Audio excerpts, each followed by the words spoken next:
Mina adjusted the lapel of her blazer as she stepped into the sleek glass building that had become the beating heart of her dreams. For 3 years, she had poured everything, her savings, her sweat, and countless sleepless nights, into building Aster Innovations, a tech startup that had begun in a cramped single-room office in Seoul.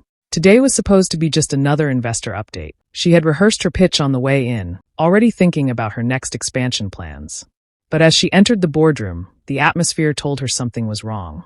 The long mahogany table was filled with unfamiliar faces, men in dark suits, women with notepads and sharp eyes. Her small team sat at the far end, their expressions tense. Whispers died the moment Mina stepped in. At the head of the table sat a man she had never seen before. Striking, with sharp features and an aura that filled the room. He wore a perfectly tailored suit, his dark hair slicked back. His gaze, steady and unreadable, was fixed squarely on her. "Good morning," Mina said, her voice steady though her chest tightened. "I wasn't aware we had new guests joining us today." The man leaned back in his chair, lips curving into something that wasn't quite a smile. "You must be Mina Asare," he said. His voice carried a quiet authority, deep and deliberate, the kind that didn't need to be raised to command attention. Mina narrowed her eyes. "And you are?" "Kang Doyoon," he said simply. "Investor. Effective as of this morning, owner of 51% of Aster Innovations." The room tilted for a second. Mina blinked, convinced she had misheard. Her CFO, visibly nervous, cleared his throat. "Mina, the board, without your approval, finalized the sale late last night. The offer came through Kong Enterprises. It was substantial." "Substantial?" Mina's voice rose, sharp as glass. She turned to face Doyoon, fury bubbling beneath her composure. "You bought my company behind my back?"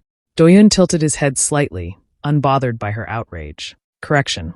I acquired a majority share. Your board agreed it was in the company's best interest. That makes me the largest stakeholder." His gaze didn't waver. "Which means, technically, this is my company now." Mina's fists clenched at her sides. Her pulse thundered as she turned to the shareholders. "And you," she said, voice icy.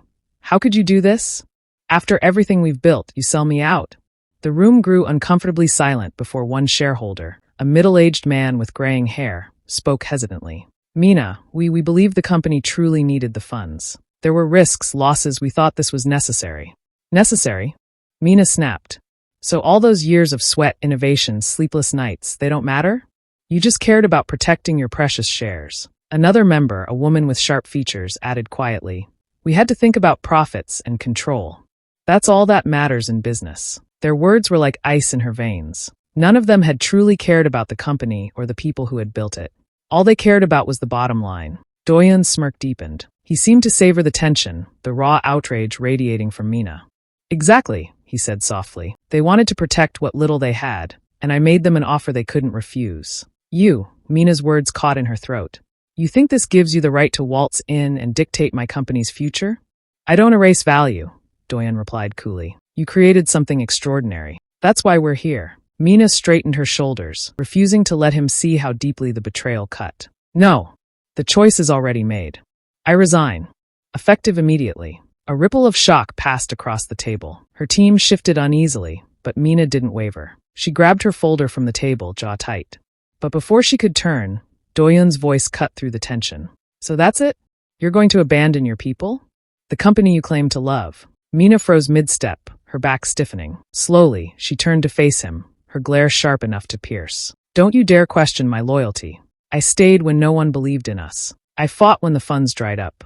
But I will not stay to be a puppet in my own house." Doyoon's expression flickered, though only slightly. "But resign if you must. Just know you'll regret walking away from the empire you started." Mina let out a bitter laugh. "If it means my soul stays intact, I'll gladly walk." She didn't wait for a response. Her heels clicked sharply against the marble floor as she stormed out, head held high even though her heart felt like it was shattering. The air outside the boardroom pressed down on her. Betrayal, rage, humiliation, they twisted inside her chest like knives. The startup had been her life. And now, in one morning, it was no longer hers. She pushed open the glass doors of the building. The sun beat down on her, bright and merciless, as though mocking the storm raging inside. Her phone buzzed in her hand. She almost ignored it, too drained to speak to anyone. She didn't know who was calling, and so when she picked up she asked, "Who is this?" The reply came, smooth and confident. "Kang Doyoon." "What do you want, Mr. Kang?" she snapped, her voice sharp as ice. On the other end, his tone was maddeningly calm. "You stormed out before hearing my plans for the company. I didn't think you deserved the courtesy, she bit back. Now leave me alone. A low chuckle rumbled through the line. You're dramatic, Mina. I haven't taken everything. Her grip tightened around the phone. I don't have time for your games. This isn't a game, Doyoon said firmly. I am offering you a position. Executive director in the new structure. Stay, and you'll still have influence. Walk away, and you'll watch from the outside as someone else runs what you started. Mina stopped in her tracks on the busy sidewalk, the city's noise fading into the background. His words stung because they hit a nerve. He already knew her weakness. She couldn't bear the thought of her vision in the wrong hands. She forced her voice steady. You really think dangling a fancy title will make me bow to you? I don't need you to bow, Doyoon replied smoothly. I need you to fight, just not against me. With me. Her laugh was hollow. You are the reason I need to fight. Mina, he said, her name lingering on his tongue, unsettling her. This company will grow faster, stronger, with the two of us at the helm. You're brilliant, but brilliance has limits. Together, we could. Stop. Her interruption cut through his pitch. Do you even hear yourself? You swoop in like some corporate vulture and expect me to be grateful? You're arrogant enough to think I'd want to be anywhere near you. Silence stretched between them for a beat. Then Doyoon's voice softened, almost imperceptibly. You may hate me today, Mina, but deep down you know I'm right. Mina swallowed hard, chest tight. He wasn't wrong. And that was what made her furious. She could already picture the board replacing her with some polished executive who didn't understand her team, her clients, or her dream. Think about it, Doyoon added. My offer isn't out of pity. Before she could respond, the line went dead. Mina stood frozen. Around her, the city moved on. Cars honked, laughter spilled from a cafe terrace. Life continued, indifferent to her turmoil. Her team's faces flashed in her mind. The young developers who had followed her vision, the interns who believed in her dream more than their paychecks. Could she abandon them to Doyoon's cold efficiency? Could she stomach watching him dismantle her legacy piece by piece? Yet the thought of working beside him was almost unbearable. He was infuriating, smug, and far too sure of himself. One thing was clear. Whatever decision she made, nothing in her life would be the same again. The next morning, after barely resting, she dressed with care. If she was going to meet Doyoon again, she would do so on her terms, sharp, composed, unshakable. At the building, the receptionist offered a nervous smile. Good morning, Mrs. Sare. Mr. Kang is expecting you. Of course he is, she thought grimly. When she arrived at his office, Doyoon stood by the wide glass windows, hands in his pockets, the city sprawling behind him. His suit was flawless, his posture relaxed, as though he hadn't just upended her world the day before. You're punctual, he remarked, turning to face her. His lips curved into that infuriating half-smile. I like that. I'm not here for your approval, Mina said, striding in. I'm here to make one thing clear. I'm not your puppet. If I agree to stay, it's on my terms. Doyoon arched a brow, amusement flickering in his eyes. Good morning to you too. I won't let you strip this company of its identity. I won't let you bulldoze over my team, she pressed. Destroy your vision, he finished smoothly. You don't seem to realize, Mina, I didn't buy you. I bought the company. His words hung in the air, deliberate and teasing. Fine, she said coldly. But don't think it's because of you. I'm here to protect what I built. If that means going head-to-head with you every day, so be it.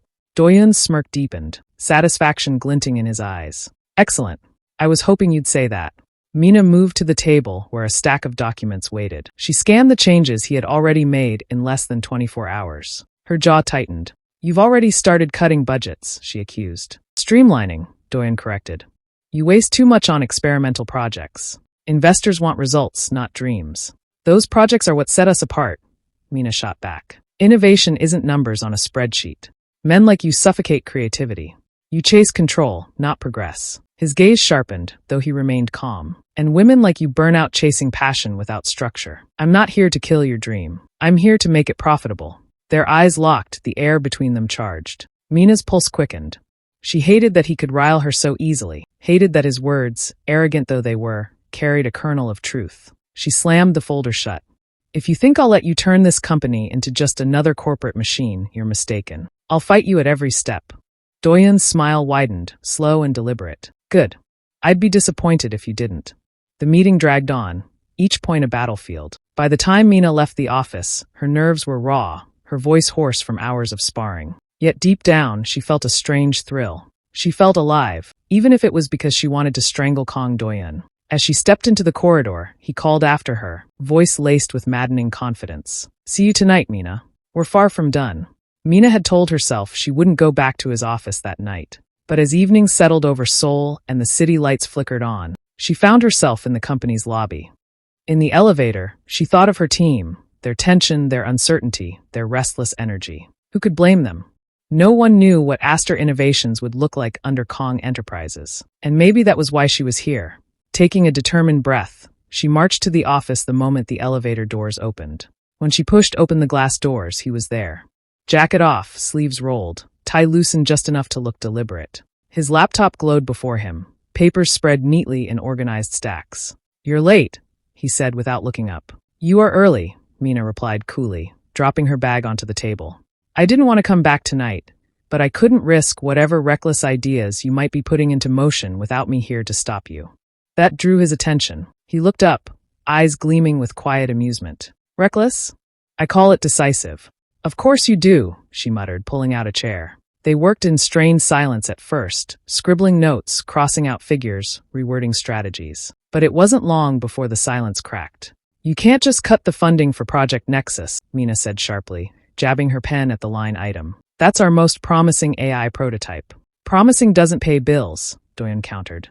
"It's a gamble, and the company doesn't have that luxury anymore." "It's called innovation," Mina shot back. "You don't grow by playing safe. You grow by taking risks others are too afraid to take." He leaned back, studying her with infuriating calm. "Do you hear yourself? You're arguing with me like I'm your rival, not your partner." "Because you're acting like my rival," she snapped. For a moment, their gazes clashed, the air charged. Neither looked away. Doyoon finally smirked. "You really can't help yourself, can you? Always ready for a fight. And you love provoking one," Mina retorted. "Maybe," he said softly, voice dipping lower, "because I like seeing the fire in your eyes." Mina's heart skipped, and she hated herself for it. She turned back to her notes, gripping her pen until her knuckles whitened. "Flattery won't make me agree with you." "Good," he said. "I'd hate for this to be easy." Hours blurred. They argued projections, clashed over timelines, debated client strategies until their voices grew hoarse. Yet beneath the sparring, Mina realized she was enjoying it. The intellectual combat, the push and pull. It was infuriating but exhilarating. He challenged her in a way no one ever had. By midnight, the office was bathed in the soft glow of desk lamps, the city outside a sea of twinkling lights. Mina leaned forward, exhaustion creeping into her bones but refusing to give in. "This plan of yours will alienate our early investors," she said, tapping the paper. "They trusted us to disrupt, not conform." Doyoon leaned over, their faces close, expression unreadable. "Then give me a counter-strategy that doesn't bleed money. Convince me." She met his eyes, startled by the intensity in them. It wasn't arrogance this time. It was focus, challenge, a dare. And she wanted to win. Her voice gained strength as she laid out her alternative, sketching notes on the page between them. He listened, really listened, pen moving only to refine what she said. Their hands moved across the same sheet of paper, her fingers brushing his by accident. The smallest touch, fleeting, but the effect was immediate. Mina froze, breath catching. Doyoon's hands stilled too, his eyes flicking down to where their fingers had met. The air shifted, heavy, electric. Neither moved at first. Then, almost deliberately, Doyoon withdrew his hand, slow enough for the silence to thicken. When his eyes rose to hers again, something new lingered, unspoken, dangerous, compelling. Mina's chest tightened. She yanked her hand back and shoved the papers toward him. "We're done here." He leaned back, a faint smile tugging at his lips. "For tonight, maybe." Mina stood, gathering her things with trembling fingers she hoped he didn't notice. "This doesn't change anything," she said, voice clipped. "Of course not," Doyoon said softly, watching her with that unreadable gaze. "It only begins everything." She didn't answer. She couldn't. As Mina walked into the quiet corridor, her pulse raced faster than it should have. She told herself it was anger, nothing more. Doyoon watched her until she vanished from sight, then smirked to himself. "Mina Asare, still spicy, fierce and stubborn. Too bad you can't recognize me." The next morning, Mina arrived early, determined to bury herself in work. Her company, their company now, was still fragile, a seedling being pulled between two gardeners with very different ideas of how it should grow. She planted herself in her chair, brows furrowed, fingers flying over her laptop, building models, refining proposals, anything to drown out the memory of his hand against hers. She barely noticed when the door opened. "You skipped breakfast." Her head shot up. Kang Doyoon leaned casually against the doorframe, tie loose, coffee in one hand, a a small paper bag in the other. His polished mask was intact, but his eyes softer than she remembered. "I don't need a babysitter," Mina said sharply, though her stomach betrayed her with a low growl. A smirk tugged at his lips. "Clearly you do." He placed the bag on her desk. The smell of warm bread filled the air. Egg sandwich. Simple, efficient, portable. Even you can't argue with efficiency, Mina. She glared at him, but unwrapped the sandwich anyway. "This doesn't mean anything." "Of course not," he said smoothly, sipping his coffee. "Just an investor making sure his asset doesn't collapse from malnutrition." "Asset?" She raised an eyebrow. "Last I checked, you bought the company, not me." "Semantics," he replied, tone light but gaze steady. "Without you, the company loses half its fire." The words caught her off guard. Was that a compliment? She swallowed hard. "Flattery won't make me obedient." "Good." He set his cup down, leaning closer. "I don't want obedient. I want brilliant. I want the Mina who looks at me like she's 2 steps away from tearing my entire strategy apart." Her chest tightened. For a moment, the room felt smaller, the air heavier. She forced a scoff. "Careful. Keep talking like that, and I might believe you respect me." His smirk widened, but he said nothing, letting silence stretch between them like a drawn bowstring. The rest of the day, his presence lingered. Doyoon wasn't the type, but she noticed the way his eyes flicked toward her during debates. He didn't interrupt when she corrected his analysts. He didn't flinch when she openly disagreed with his marketing plan. He simply watched, like a man who had laid a trap, waiting to see if she'd step into it. By afternoon, the tension had seeped into her bones. She told herself it was just rivalry, the natural clash of 2 people who refused to bow. But late in the boardroom, she did the unthinkable. "Actually," Mina said, rising from her seat, "I believe Kang's proposal is short-sighted." The room froze.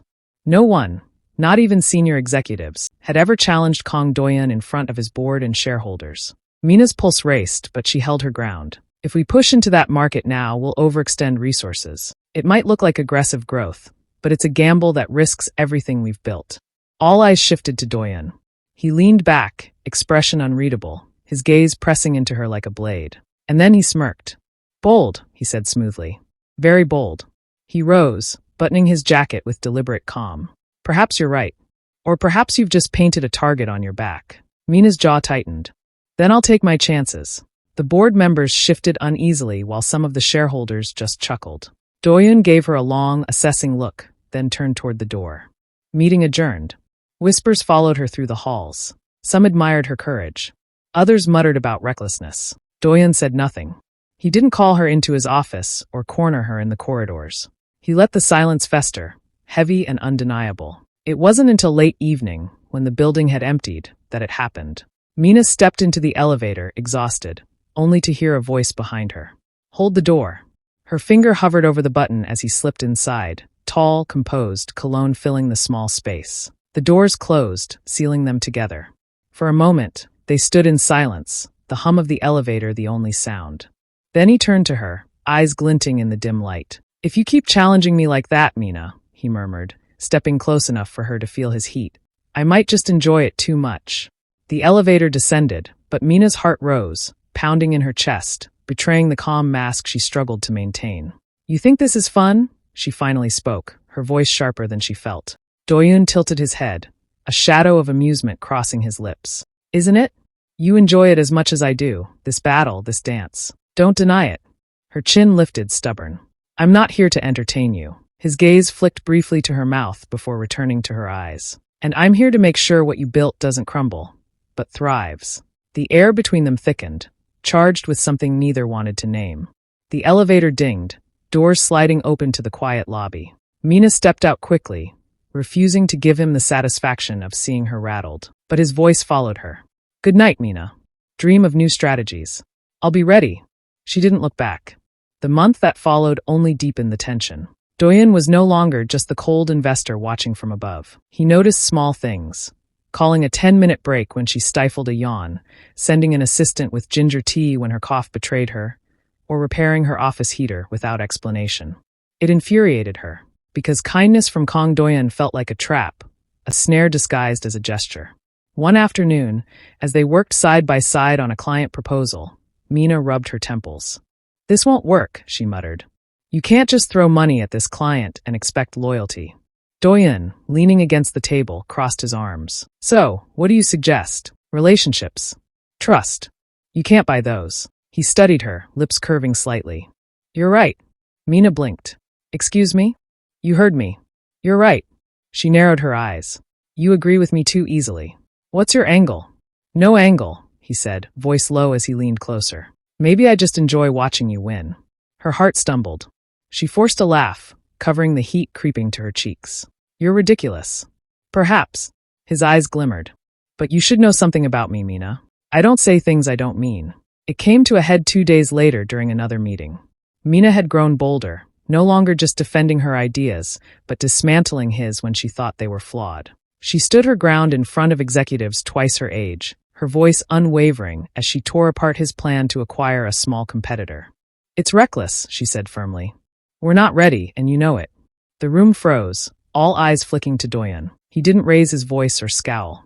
Instead, he smiled faintly, a predator biding his time. Noted, he said calmly. Later that night, after the others had gone, Mina stayed behind, too restless to leave her work unfinished. She was gathering her files when she heard footsteps. Doyoon leaned in the doorway, jacket draped over one shoulder. You have a habit, he said, voice low, of making the shareholders especially wonder if I've lost control. Mina crossed her arms. Maybe you have. He chuckled, stepping closer. Or maybe I found someone who refuses to be controlled. The faint trace of his cologne, woody sharp, wrapped around her as the space between them shrank. You're crossing lines, she whispered, unsteady. Am I? His breath grazed her ear. Or are we both pretending the lines are still there? Every rational part of her screamed to step back, reassert boundaries. But another part, the one that remembered the brush of his hand, the softness in his eyes when he thought no one noticed. When he finally stepped back, leaving her alone in the dim glow of the office, Mina realized something terrifying. The lines between them weren't just blurred, they were dissolving. That night, while Mina replayed every word exchanged in her apartment, Kang Doyoon stood at the window of his penthouse suite, the city lights glittering beneath him like fallen stars. A glass of whiskey hung loosely from his hand, untouched. On the sofa, his friend Park Hyun-woo swirled the ice in his glass and watched him with a knowing smirk. You've been distracted lately, Hyun-woo said lazily. I'd say it has something to do with a certain woman who enjoys cutting you down during meetings. Doyoon's jaw tightened, though his lips curved faintly. Mina, he said softly, almost as if her name itself was a secret. Hyun-woo raised a brow. You realize you talk about her every time we meet? But tell me, when are you going to stop playing this game and tell her who you really are and why you did all of this? Finally, Doyoon turned from the window, his gaze sharp. It's not the right time. Not the right time? Hyun-woo laughed, shaking his head. If you don't tell her the truth, she'll always see you as nothing more than the ruthless investor, the Kang Doyoon who bought her company. Silence pressed in. Doyoon set his drink down carefully, eyes hardening. If I tell her now, she'll think everything, the investment, the takeover, was sentimental. That I did it because of the past. And wasn't it? Hyun-woo pressed. Doyoon's lips thinned. He didn't deny it. Instead, his voice dropped. I invested because she's brilliant, and her vision deserves the world.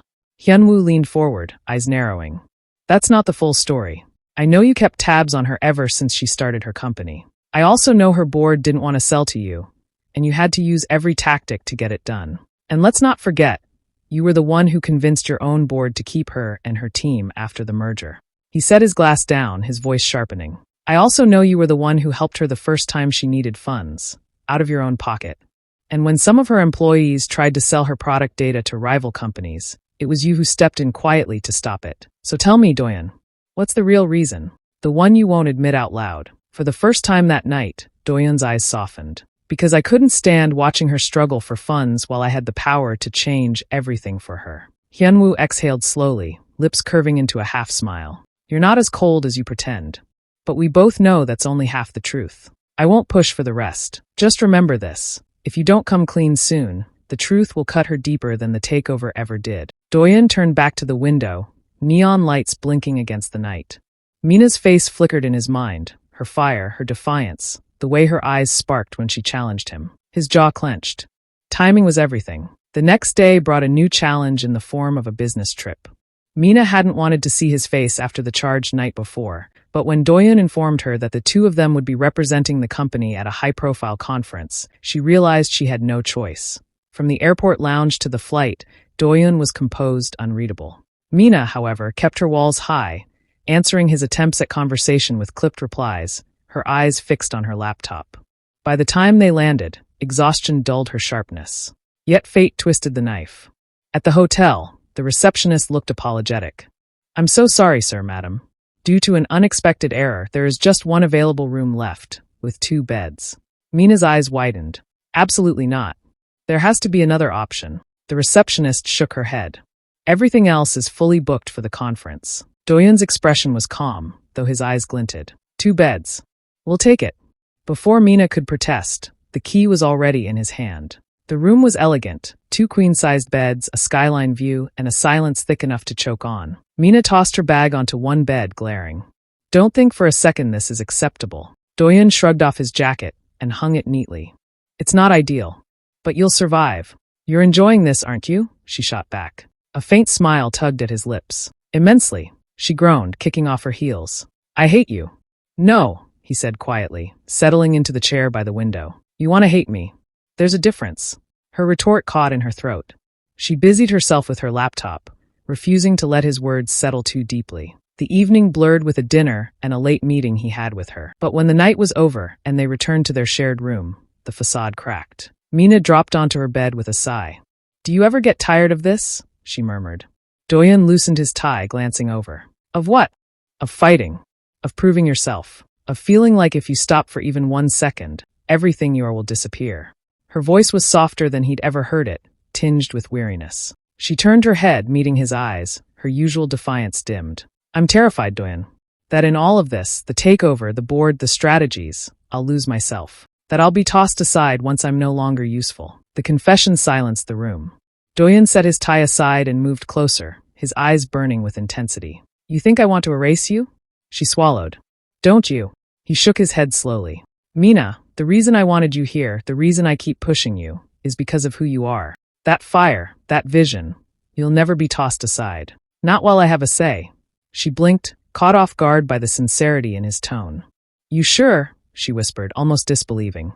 His lips curved faintly. "More than you'll ever know." For once, Mina had no comeback. She looked away, afraid he'd read too much in her silence. Later, after they had both prepared for bed, Mina lay on her side, staring at the wall. The teasing that usually marked their nights was gone, exhaustion weighing on her. At first, Doyoon thought she'd surrendered to sleep, until he noticed the faint shiver rippling through her frame. "Mina," he asked quietly. No answer. He frowned, crossing to her bed. A light touch to her forehead told him everything. She was burning. "Damn it," he muttered, pulling the blanket tighter around her before hurrying to the bathroom. He returned with a cool towel and pressed it gently against her skin, his movements careful, almost reverent. She stirred faintly, whispering his name, but didn't wake. Doyoon sat beside her, watching her face as sweat glistened on her brow.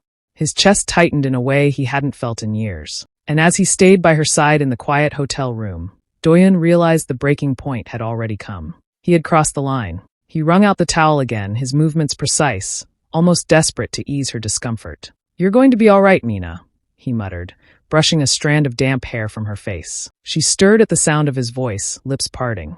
"Don't touch my laptop," she mumbled weakly, half dreaming. A quiet laugh escaped him, soft and unguarded. "Even in your sleep, you still fight me." He stayed by her side, alternating between the damp cloth and tucking her blanket snug. When her fever spiked, he didn't hesitate. He poured cool water into a glass, coaxing her upright. "Mina, come on. Just a sip." Her eyes fluttered open, hazy and unfocused. For a brief moment, she looked at him without armor, without defiance, just a vulnerable woman caught between exhaustion and fever. "Doyoon," she whispered. "I'm here," he said firmly, guiding the glass to her lips. "Drink."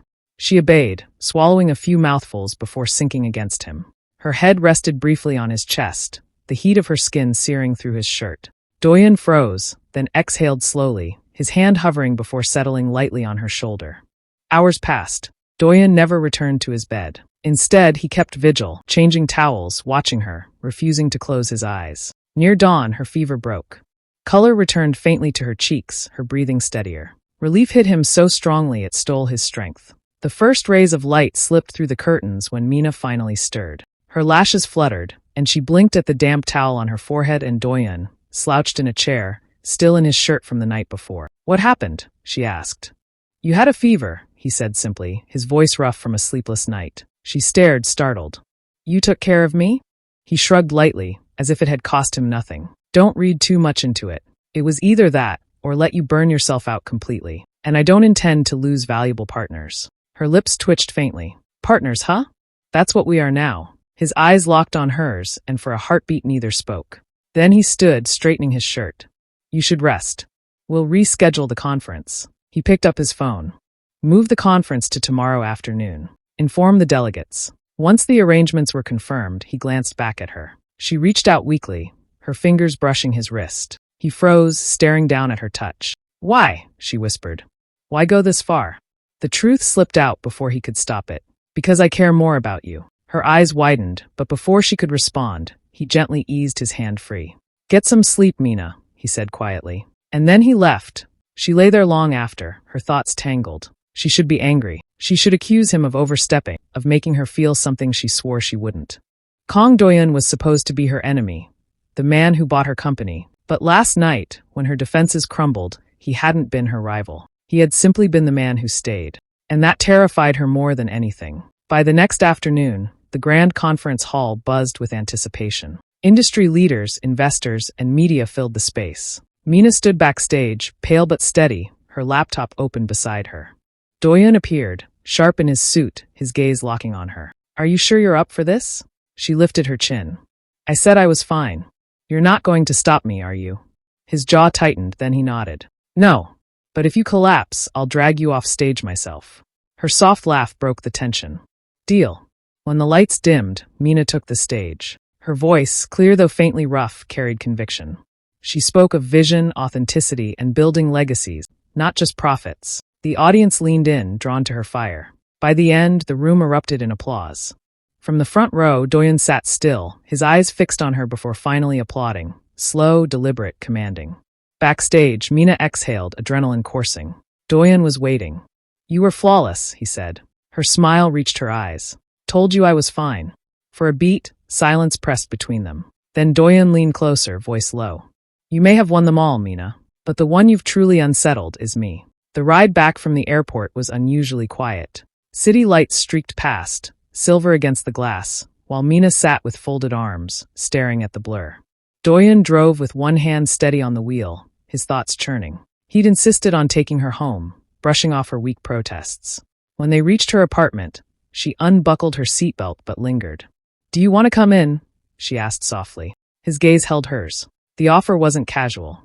If you're sure. Her apartment smelled faintly of coffee and books, shelves crowded with novels and photographs. She slipped off her heels with a sigh and motioned to the couch. Make yourself comfortable. I'll grab us something to drink. When she returned, he had already studied her space, absorbing its warmth. Their fingers brushed as she handed him a glass. They spoke first of the conference, then, as the walls fell, drifted into something deeper. You know, Mina said with a laugh, tucking her legs under her. I once had a Korean classmate back in Ghana. Infuriating.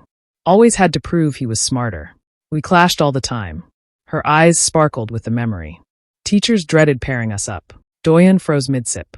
The name of the school, their debates, it all came rushing back. She was talking about him. She just didn't know. She shook her head, smiling. Funny thing is, I think he pushed me harder than anyone. I hated it then, but now, her voice softened. Now I wonder if it made me stronger. Doyoon set his glass down with care. Sounds like he left an impression. She laughed. Oh, he did. Not a pleasant one, though. Some people, he murmured, lips curving faintly, have a talent for being unforgettable. Their eyes met, and the air shifted. Silence stretched, charged. Then it happened. The space between them collapsed. His lips found hers, urgent, unrestrained, months of sparring combusting at once.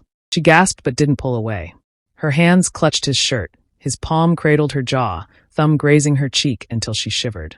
The world fell away, just heat, breath, the raw inevitability of him. When they broke apart, Mina's chest heaved, her voice barely a whisper. Why did you? Because I couldn't stop myself, he said, rough, daring her to call it a mistake. She couldn't. She only stared, pulse racing.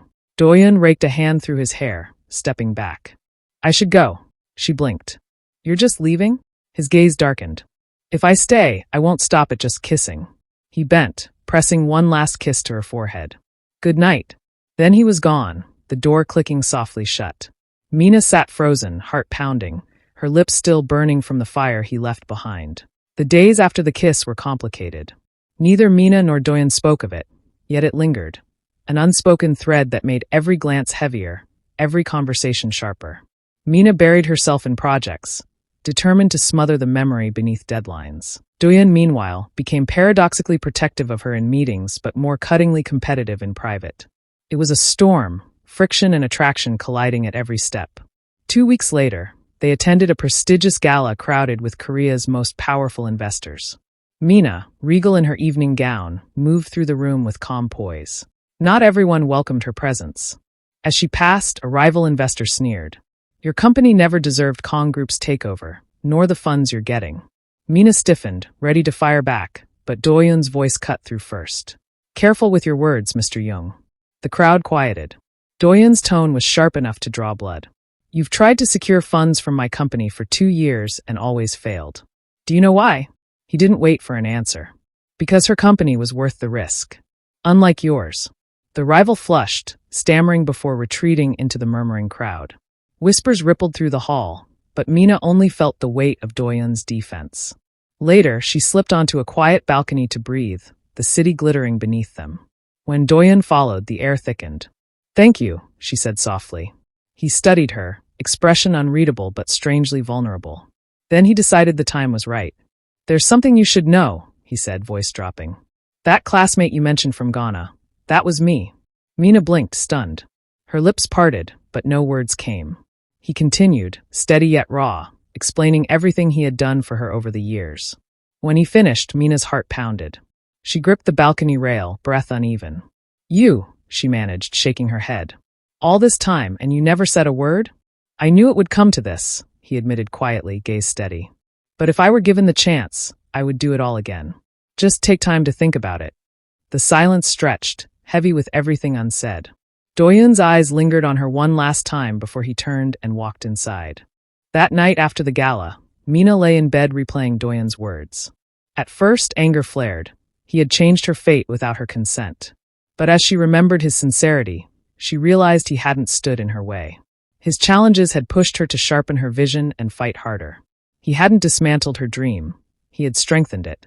Maybe his acquisition wasn't dominance after all, but a clumsy act of care and love.